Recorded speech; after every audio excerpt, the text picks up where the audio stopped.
Students, ठीक है। आज से मैं आपके लिए, ठीक, जो 12th क्लास में सीबीएसई के एग्जाम में most asking questions of MCQs, ठीक है, related to chapter of shares, वो बताने जा रहा हूँ, ठीक। तो कुछ क्वेश्चन मैं लाया हूँ, ठीक, और आप लोग देखिएगा इसे, वैसे पसंद भी करिएगा। अगर वीडियो पसंद आती तो उसे लाइक करिएगा और सब्सक्राइब करिएगा, ठीक। पहला क्वेश्चन है, ए कंपनी हैज डैश, कि ए कंपनी क्या है? सेपरेट लीगल एंटिटी है, परपेचुअल एग्जिस्टेंस है, लिमिटेड लायबिलिटी है, या ऑल ऑफ दैट? तो सबसे पहले आपको इसके इन चारों ऑप्शन के बारे में मालूम होना चाहिए, ठीक। किसी भी क्वेश्चन में सबसे पहले जो भी आंसर आपका दिया हो उसके बारे में आपको मालूम होना चाहिए, ठीक। Separate legal entity, what is the meaning of separate legal entity? It is created by law. Why it is called separate legal entity? It is created by law. It is created by two follow the rule of law. Second है perpetual existence. तो ये company के का characteristics है, ये company का characteristics है, विशेषता है कि कोई भी company, any company created by law, ठीक है। सेकेंड है perpetual existence. What is the meaning of perpetual existence? कि अगर कोई भी व्यक्ति, किसी भी एम्प्लॉय की डेथ हो जाती है, या रिटायरमेंट होता है, या इंसॉल्वेंट हो जाता है, तो कंपनी बंद नहीं हो जाती, कंपनी निरंतर चलती रहती है, कंटिन्यू चलती रहती है. परपेचुअल एग्जिस्टेंस का मतलब ये होता है कि किसी के भी डेथ हो जाने से, रिटायर हो जाने से और इंसॉल्वेंट हो जाने से कंपनी बंद नहीं होती. थर्ड है limited liability. What is the meaning of limited liability? Limited liability का मतलब ये होता है कि एक शेयर होल्डर को जितने शेयर इशू करने, उसको जितना रुपए उस शेयर पर देना, उतना ही उसकी लायबिलिटी है. For example, a share holder have to pay 10 rupees on 200 share. अगर एक शेयर होल्डर को 200 शेयर पे 10 रुपए पे करने हैं, सपोज करिए उसने 8 रुपए पे कर दिया है, तो उसकी लायबिलिटी अब 2 ही रुपए तक है, 2 रुपए से ज्यादा वो पे नहीं करेगा, ठीक है. ऑल ऑफ द अबव, तो ये देखिए ऑल ऑफ द अबव. तो these three all characteristics are related to company. Company की क्या है? कैरेक्टरिस्टिक्स है, ठीक है. तो ये तीनों ही सही हैं, तो इसलिए आंसर क्या हो जाएगा? ऑल ऑफ द अबव, ठीक है. नेक्स्ट क्वेश्चन क्या है, आइए देखते हैं. शेयर होल्डर्स आर, क्या होते हैं शेयर होल्डर कंपनी के? कस्टमर होते हैं, ओनर्स ऑफ द कंपनी होते हैं, क्रेडिटर्स होते हैं, या नॉन ऑफ दीज? तो शेयर होल्डर जिससे कंपनी चलती है, जो कंपनी में पैसा लगाते हैं, जिनके माध्यम से कंपनी को बहुत बड़ा सपोर्ट मिलता है, वो कौन है? शेयर होल्डर्स हैं. तभी कंपनी के पास पैसे आते हैं, एक कैपिटल जनरेट होती है जिसे कहते हैं शेयर कैपिटल. तो उसी कैपिटल को अलग अलग जगह इन्वेस्ट करता है कौन? कंपनी का ओनर, कंपनी का मालिक, ठीक. तो शेयर होल्डर क्या होते हैं कंपनी के? Share holder is the owner of the company. क्या होते हैं? Owner of the company. अच्छा, कस्टमर ऑफ द कंपनी क्यों नहीं होते? क्योंकि वो सामान खरीद बेच थोड़ी ना है, ठीक है. क्रेडिटर ऑफ द कंपनी क्यों नहीं होते? क्योंकि कंपनी उनसे उधार नहीं ले रही होती, कंपनी उनसे उधार नहीं ले रही होती, पैसा बोरो नहीं करती है उनसे, कैपिटल बोरो नहीं करती है, ठीक. कंपनी उसके बदले में उनको डिविडेंड देती है. क्या देती है? डिविडेंड देती है, ठीक है. तो इसलिए वो क्रेडिटर ऑफ द कंपनी भी नहीं होगी, ठीक. तो सही राइट आंसर इसका क्या होगा? ओनर ऑफ द कंपनी, ठीक है. आइए नेक्स्ट देखते हैं. Who are the real owners of the company, who are the real owners of the company. तो सबसे पहले जो ये एक क्वेश्चन ये क्लिक करता है, एक क्वेश्चन ये बनता है कि क्यों शेयर होल्डर्स को ही ओनर कहा गया कंपनी का, क्यों शेयर होल्डर्स को ही कंपनी का ओनर कहा गया है। तो देखिए, तो यहाँ पर गवर्नमेंट है, गवर्नमेंट तो इसका आंसर होगा नहीं, there is no interference of the government. ठीक, बोर्ड ऑफ डायरेक्टर भी इसका आंसर नहीं होगा, क्योंकि बोर्ड ऑफ डायरेक्टर तो खुद अपॉइंट करते हैं, शेयर होल्डर भी अपॉइंट करते हैं उन्हें। ठीक है, वोट होते, वोटिंग राइट्स होते हैं सबको।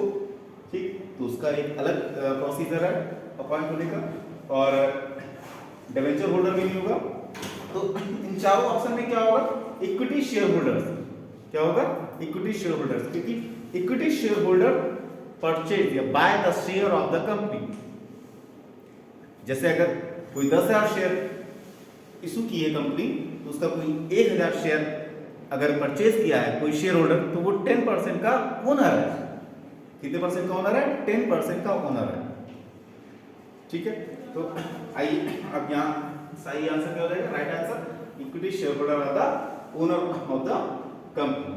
नेक्स्ट देखते हैं, a company is created by, company is created by special act of parliament.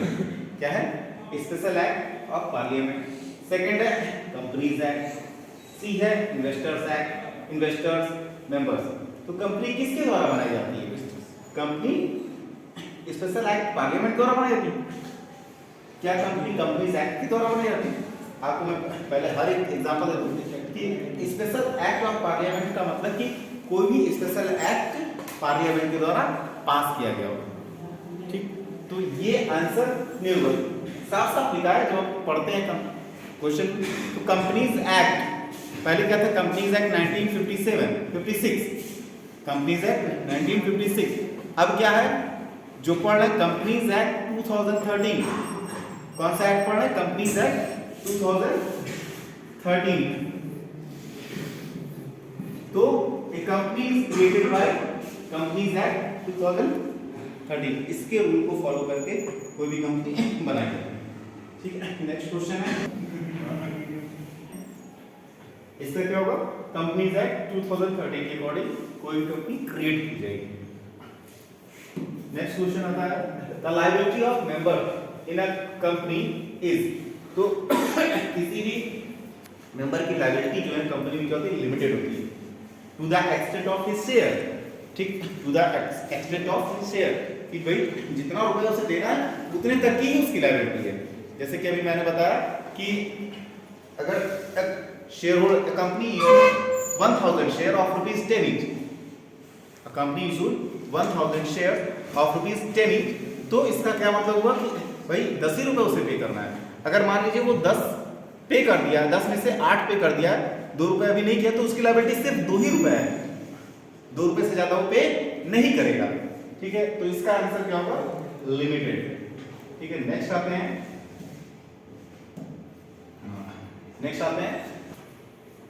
Question number 6 क्या है, liability of a share holders is limited to dash of the share allotted to him. ठीक है, तो बात मत करो, इसका आंसर क्या होगा, पेड अप वैल्यू। ठीक, called up value, face value और रिजर्व प्राइस। तो पहले तो हमें जानना था पेड अप वैल्यू क्या है, कॉल्ड अप वैल्यू क्या है, फेस वैल्यू क्या है और रिजर्व प्राइस क्या है। तो पेड अप वैल्यू तो जितना उसके साइड से शेयर होल्डर ने कितना पे किया, कॉल्ड अप वैल्यू कंपनी ने कितना कॉल किया, कितने रुपए मांगे कंपनी ने, फेस वैल्यू क्या है, जितना रुपए पे कंपनी ने उसे शेयर दिया, इतने रुपए पे कंपनी ने शेयर इशू किया। ठीक है, जैसे कंपनी इशू 10,000 शेयर ऑफ ₹10, तो कंपनी 10 रुपीस ही मांगेगी। ठीक है, तो इसका आंसर क्या होगा, फेस वैल्यू। क्या होगा इसका आंसर, फेस वैल्यू। ठीक है, आते हैं नेक्स्ट क्वेश्चन पे, maximum number of members in a private company. तो मैक्सिमम नंबर कितने हैं, ये तो कंपनीज एक्ट 2013 बताता है, maximum number of members in a private company is 2। ठीक है, फिर आते हैं next question, share holders receive from the company. Share holder company से क्या रिसीव करते हैं, इंटरेस्ट रिसीव करते हैं, भाई शेयर होल्डर से तो कंपनी बरो तो करती नहीं है कंपनी, ठीक है, कंपनी उससे कोई पैसा बरो नहीं करती है, ठीक। शेयर होल्डर सेल्फ इंटरेस्ट के अकॉर्डिंग, मतलब खुद की इच्छा से वो किसी कंपनी का शेयर बाय करते हैं, तो इंटरेस्ट तो आंसर होगा नहीं, कमीशन भी नहीं होगा, प्रॉफिट भी नहीं होगा। कंपनी उन्हें क्या देती है, सम पार्ट ऑफ प्रॉफिट देती है, जिसे क्या कहते हैं, डिविडेंड। क्या कहते हैं, डिविडेंड, ठीक है। आते हैं नेक्स्ट क्वेश्चन पे। Equity share can't be issued for the purpose of, equity share can't be issued for the purpose of, cash receive के लिए तो नहीं किया था, परचेज ऑफ एसेट्स के लिए भी नहीं किया था, रिडेम्पशन ऑफ डिबेंचर। तो इसका राइट आंसर क्या है, डिस्ट्रीब्यूशन ऑफ डिविडेंड। इसके लिए क्या था, डिविडेंड क्या है, equity share can't be issued, dividend को डिस्ट्रीब्यूट करने के लिए क्या था, ध्यान दीजिएगा, equity share can't be issued for the purpose of, किस उद्देश्य से, इनमें से किस उद्देश्य से इक्विटी शेयर जो है इशू नहीं किया था, किस उद्देश्य को पाने के लिए, cash receive, purchase of assets, redemption of debenture या डिस्ट्रीब्यूशन ऑफ डिविडेंड। तो जब इक्विटी शेयर इशू किया जाता है तो किससे पैसा आएगा, शेयर होल्डर के माध्यम से पैसा आएगा, तो उससे कंपनी को कैश मिल सकता है, ठीक है। दूसरा, कंपनी कैश के माध्यम से एसेट्स भी परचेज कर सकती है। तीसरा, डिबेंचर का रिडेम्पशन भी कर सकती है, लेकिन डिस्ट्रीब्यूशन ऑफ डिविडेंड ये नहीं करेगी, ठीक है।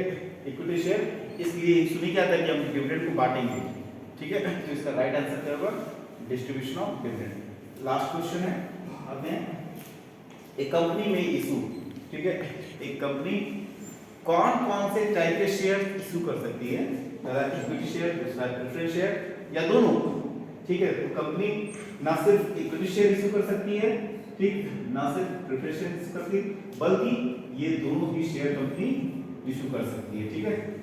कंपनी इक्विटी और प्रेफरेंस दोनों ही शेयर इशू कर सकती है। इसका राइट आंसर होगा इक्विटी एंड प्रेफरेंस शेयर, ठीक है। तो ये सारे क्वेश्चंस मोस्ट आस्किंग क्वेश्चन हैं आपके, जो क्लास 12 के एग्जाम में आ सकते हैं, ठीक है।